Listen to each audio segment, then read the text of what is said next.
Imagine this. The grand iron gates of Clarence House creak shut, locking out the world, sealing inside a story that would soon set social media on fire.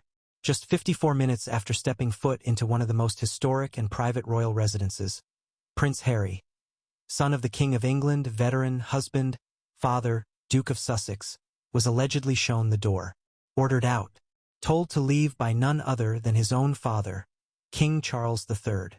But before we continue, please subscribe, like, and turn on the notification bell for more updates. Leaked footage, shaky but undeniable, captured a heated exchange. Harry gesturing wildly, Charles sitting stiff, voice sharp, and then the words no son expects to hear from his father. Enough. Out. The clip was less than 2 minutes long, but its impact rippled across the globe within hours. Was this a simple family argument, or the moment that sealed Harry's exile once and for all? A scene straight out of a drama.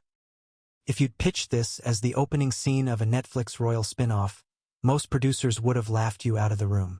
Too on the nose, they'd say. Too obvious. A king, barely into his reign, kicking his son out of Clarence House before the clock even hit the 1-hour mark? That's Shakespeare with Wi-Fi. But reality, as we've learned time and again with the House of Windsor, often outpaces fiction. The Clarence House meeting was supposed to be private, off-limits to cameras, aides, or leaks. And yet, here we are parsing every blurry frame, every clenched jaw, every glance toward the ornate grandfather clock that ticked down the infamous 54 minutes. The questions no one can stop asking. Why did Charles call the meeting in the first place? Why did Harry even agree to come? And most pressing, what on earth was said that made the king snap before the hour was up? The footage didn't show every word, but lip readers and body language experts wasted no time filling the gaps. One analyst swore she saw Charles mouth the phrase, "You've crossed the line." Another insisted Harry muttered, "You never wanted me here anyway." True or not, the speculation has become the story. And for millions watching from the outside, this wasn't just a royal father and son clashing over tea. This was a microcosm of the monarchy's deepest fracture. Why Clarence House matters. Before we go deeper into what might have gone wrong, let's pause and consider the stage itself. Clarence House is no ordinary mansion. Built in the 1820s, it's where Queen Elizabeth, the Queen Mother, lived for 5 decades. It's where Charles and Camilla made their home long before the crown landed on his head. Its walls have soaked up whispers of family dinners, royal strategy sessions, and unspoken rivalries. For Harry, stepping into Clarence House was never going to be neutral ground. Every hallway he walked down reminded him of a lineage that felt both his and not his. Every portrait on the wall, of monarchs past, of duty-bound ancestors, seemed to watch as the prodigal son returned, carrying the weight of Netflix deals, California Sun, and Oprah's unforgettable, "Were you silent or were you silenced?" 54 minutes of tension. So, let's imagine it play out minute by minute. Minute 1 to 10. Polite greetings, awkward hugs, maybe a quip about the London weather. Harry takes his seat across from Charles in a drawing room decorated with rich burgundy curtains and gold trim. Tea is poured. Small talk about Archie and Lilibet. The tone is civil, maybe even hopeful. Minute 11 to 25. The conversation shifts. Charles, still every inch the monarch, steers things toward responsibility. Harry nods but bristles. California life, freedom, Meghan, projects. Harry insists he's fine, he's thriving. Charles presses on the monarchy's reputation. Subtle eye rolls. The warmth begins to cool. Minute 26 to 40. Raised voices now. Harry defends Meghan. Charles defends the institution. Aides outside the door exchange nervous glances. The tea has gone cold, untouched. Someone paces. The word loyalty is thrown like a dart across the room. Minute 41 to 54. The breaking point. Harry leans forward, his voice sharp, his face flushed. Charles, jaw tight, delivers his final line.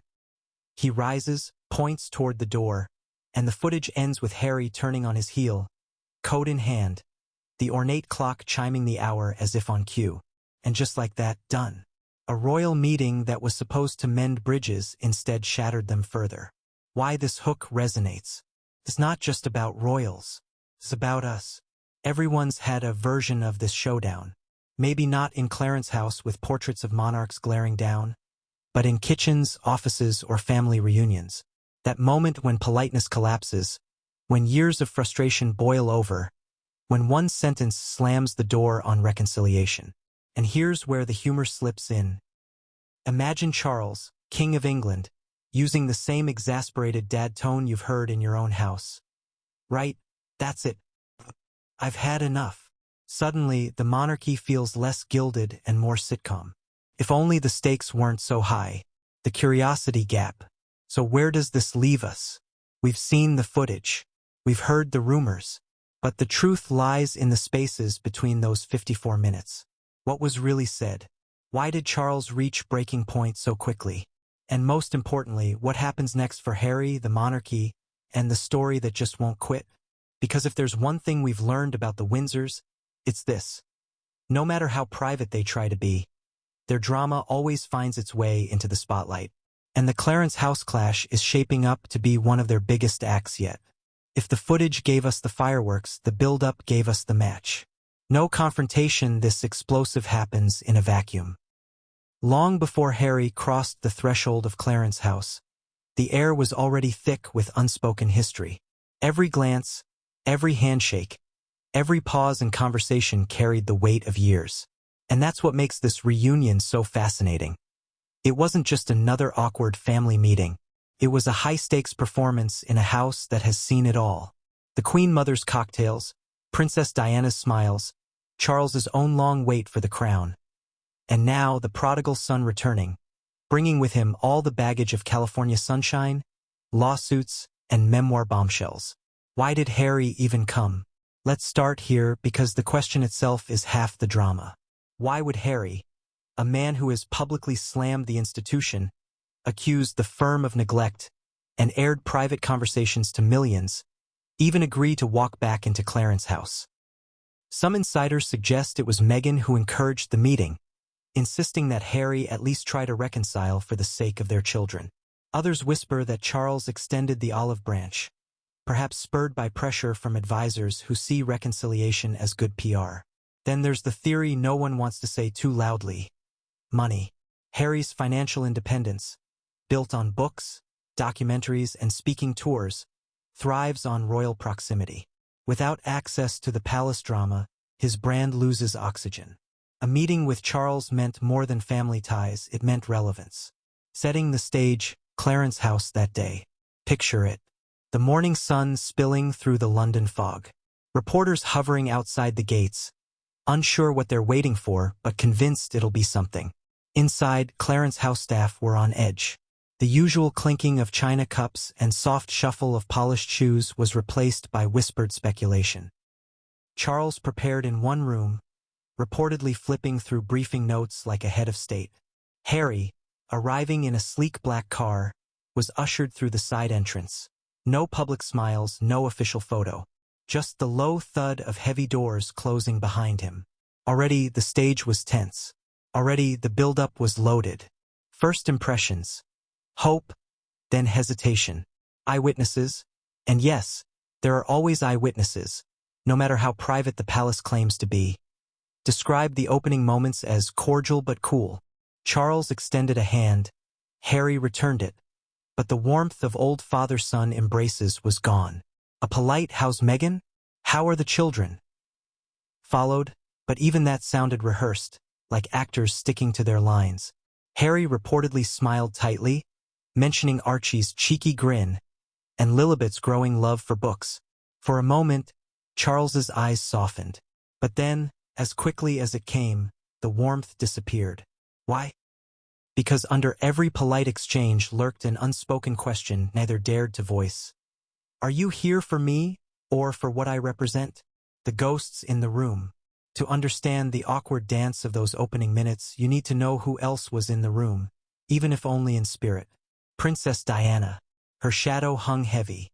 For Harry, every meeting with Charles is filtered through the lens of his mother's pain.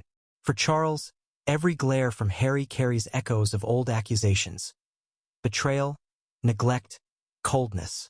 Camilla, the queen consort, though she wasn't present, whispers suggest Harry made it clear he didn't want her there.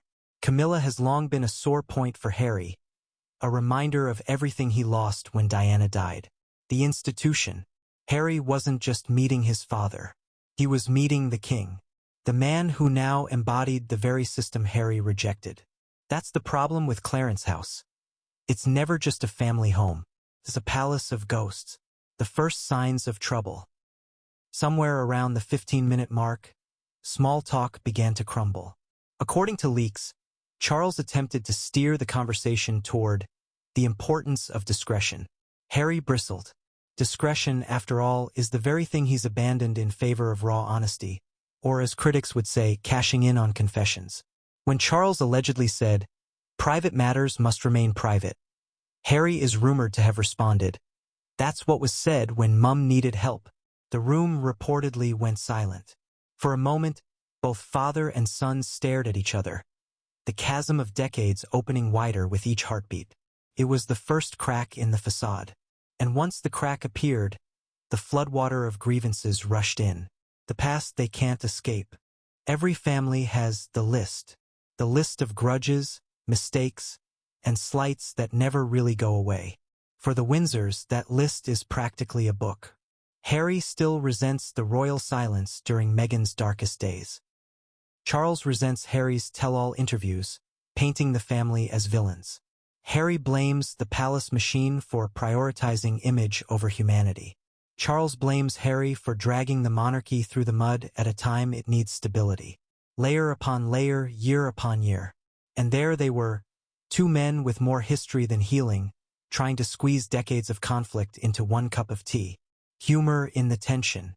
It's worth noting that even in the midst of tension, the Windsors have always had a streak of absurdity. One source claimed that during the early minutes of the meeting, a palace corgi wandered into the room and promptly sat at Harry's feet. Harry, ever the joker, quipped, "Well, at least someone's happy to see me." Charles reportedly smiled for a second. Then the smile vanished as quickly as it appeared. Imagine that. The tension of a royal showdown momentarily interrupted by a dog. The monarchy, ladies and gentlemen, is still just a family with pets who know no protocol. The unspoken stakes.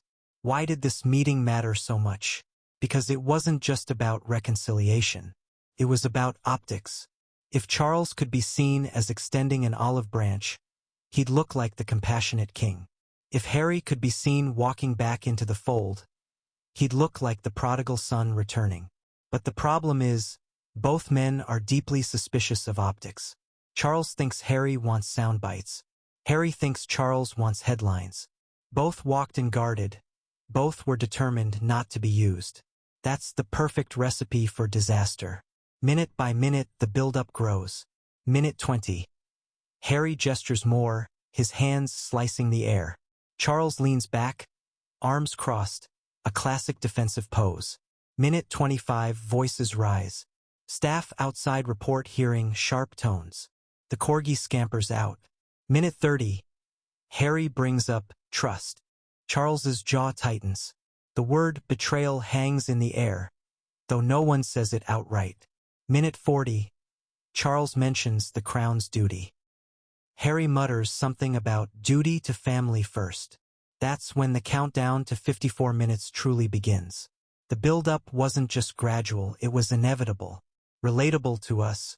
Strip away the crowns and palaces, and what do you see? A father and son trying and failing to reconcile after years of misunderstandings. Haven't we all had that one family gathering where things start civil but quickly unravel? A Thanksgiving dinner where politics come up? A wedding where an old argument resurfaces? This is why the Clarence House drama resonates. It's not just royal gossip. It's human. And watching it unfold reminds us of our own kitchen table wars. The cliffhanger of the build-up. By the time the clock ticked toward minute 54, everyone in the house knew what was coming. The walls practically hummed with tension. No one dared open the door. No one dared interrupt. It was like watching a storm cloud gather, waiting for the lightning to strike. And then it did. But that's the moment we save for section 3. The footage, the explosion, the words that cut the last thread holding father and son together. Because if the build-up was Shakespearean, the climax was pure cinema.